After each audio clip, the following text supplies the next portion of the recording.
marchés boursiers, vous le voyez, vous le constatez, font le yo-yo au rythme des décisions de Donald Trump. Le président américain joue avec les droits de douane. Un jour, il les instaure. Le lendemain, il les suspend. Enfin, en tout cas, il fait une pause de 90 jours. On a déjà beaucoup parlé, évidemment, des conséquences sur les prix des produits. Mais qu'en est-il de l'immobilier ? Eh bien, on va tout savoir à présent grâce à notre experte Sandrine Alonier qui est avec nous. Bonjour et bienvenue. Bonjour. Vous êtes porte-parole de Vous Financer et l'adresse immobilier. L'instabilité des marchés depuis une semaine, est-ce que c'est de nature à contrarier le marché de l'immobilier en France ? Alors oui, d'un côté, évidemment, parce que le marché immobilier est un marché très psychologique et ceux qui achètent ont besoin de visibilité. On emprunte quand même sur 20, 25 ans. Donc c'est vrai que cette incertitude peut contrarier en effet le marché. Mais ça peut aussi avoir un effet positif. Et ça, c'est un peu contre-intuitif. Ça pourrait finalement faire baisser les taux de crédit, mais aussi faire revenir l'immobilier comme valeur refuge. Donc d'un côté, ça peut être positif. Alors, en regardant justement les taux moyens pour le mois d'avril, 3%, donc taux de crédit évidemment pour un emprunt, 3% sur 15 ans, 3,2% sur 20 ans, 3,40% sur 25 ans. Donc ce matin, mettons-nous dans la peau d'un acheteur potentiel. Il fait quoi du coup ? Lequel des scénarios est le plus probable ? Ça va monter ou ça va descendre ? Alors voilà, il y a des forces qui vont un peu dans les deux sens. Mais ce qui se passe, c'est que déjà les taux de crédit ont commencé légèrement à augmenter au mois d'avril, déjà en lien avec toutes ces tensions économiques qu'on a depuis le début de l'année. Donc on a déjà des petites hausses de taux. Mais attention, une hausse de 0,10, 0,20%, ça ne va pas plomber votre capacité d'emprunt. Pour les mois qui vont venir, c'est vrai que le fait que Donald Trump mène cette guerre commerciale, eh bien, ça peut entraîner un ralentissement économique en Europe.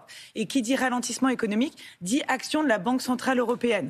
Ça, c'est très important. C'est cette banque au niveau européen qui joue un peu avec ses taux pour relancer la croissance. Les fameux taux directeurs. Exactement. Et quand elle baisse ses taux directeurs, ça fait baisser les taux de crédit.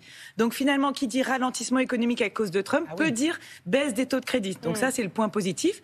Mais les banques se basent aussi sur les taux d'emprunt d'État, les taux auxquels l'État emprunte. Et si on a un trop fort ralentissement économique, on aura moins de TVA, plus de chômage, du coup peut-être un déficit public et donc peut-être une remontée des taux. Mais ce qui est le plus important, c'est que les banques, elles, veulent prêter. Elles ont besoin des prêts immobiliers et de prêter pour capter des nouveaux clients. Et là, c'est le printemps de l'immobilier, elles sont en phase de conquête.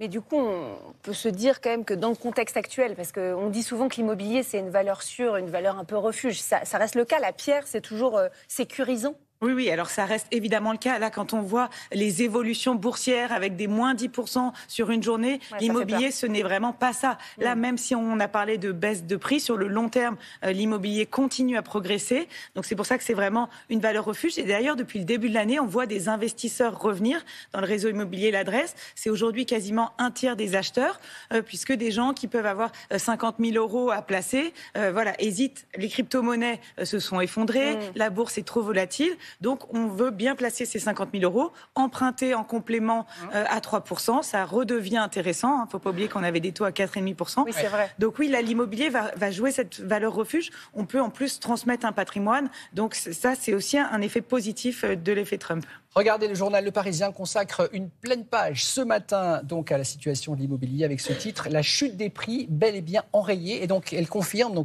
cet article confirme une reprise timide, mais qui profiterait visiblement aux petites surfaces. C'est ce que dit Le Parisien. Vous confirmez également ? Alors, justement, ça vient aussi en lien avec ces investisseurs, puisque souvent, on va investir dans une petite surface qu'on va louer, souvent à des étudiants, à des jeunes couples, et c'est souvent sur les petites surfaces qu'on va avoir le plus de rentabilité. Et pourquoi les petites surfaces aussi ? Parce qu'on a le retour des primo-accédants, ceux qui achètent pour la première fois, qui avaient différé leur projet et qui là se disent qu'avec des taux à 3%, c'est le moment. Donc oui, là on a une bonne fenêtre de tir, et notamment dans les grandes villes qui sont vraiment attractives. Et donc là, on peut le dire ce matin, c'est le moment d'acheter ? Oui, alors c'est vrai qu'on le dit évidemment toujours. C'est vrai. Mais c'est vrai que par rapport à payer un loyer à fonds perdus, avec des taux qui reviennent à 3%, des banques qui ont la volonté de prêter et ce côté valeur refuge de l'immobilier, avec on voit des prix qui se stabilisent, oui, là il y a une fenêtre de tir au moins jusqu'à l'été. Là on a cette visibilité qui permet de dire que c'est le moment. Depuis le 1er avril, on assiste au retour du prêt à taux zéro. Ça, c'est capital, c'est décisif. Ça peut vraiment aider des investisseurs à franchir le pas ? Alors, c'est vraiment une excellente nouvelle. C'est surtout pour les primo-accédants qui achètent leur résidence principale. Ah oui. Donc, c'est vraiment un coup de pouce de l'État pour aider les gens à devenir propriétaires. Et on peut emprunter 40% du montant du bien à 0%. Ah oui, quand même. Et le plus important, c'est qu'on a en plus un différé de remboursement. On ne rembourse pas les 10 premières années. Donc, ça fait que parfois, on va même revendre le bien avant même d'avoir commencé à le rembourser. Et donc, ça permet d'emprunter une somme beaucoup plus importante que sans ce prêt à taux zéro.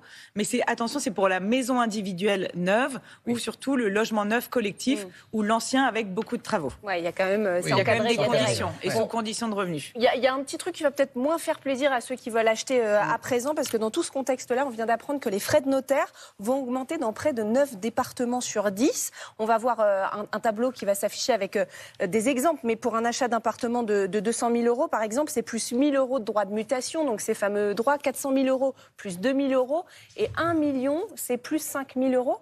Ça va avoir quelles conséquences sur l'achat? Parce que c'est pas rien quand même quand on voit les chiffres. Oui, ça s'ajoute en effet à tous les frais déjà inhérents à un achat immobilier, et ça va surtout pénaliser ceux qui ont un budget limité. Alors la bonne nouvelle, c'est que les primo-accédants, donc voilà, ceux qui achètent encore pour la première fois, en sont exonérés. Ils échappent. Parce que justement, souvent les frais de notaire sont demandés en apport personnel, il faut avoir cette épargne, donc ça aurait pu vraiment plomber leur capacité d'emprunt et leur budget. Donc voilà, pour les primo-accédants, ils n'auront pas ces hausses des frais de notaire, donc c'est pour ceux qui revendent pour acheter plus grand, et là souvent ils ont cet apport personnel lié à la revente.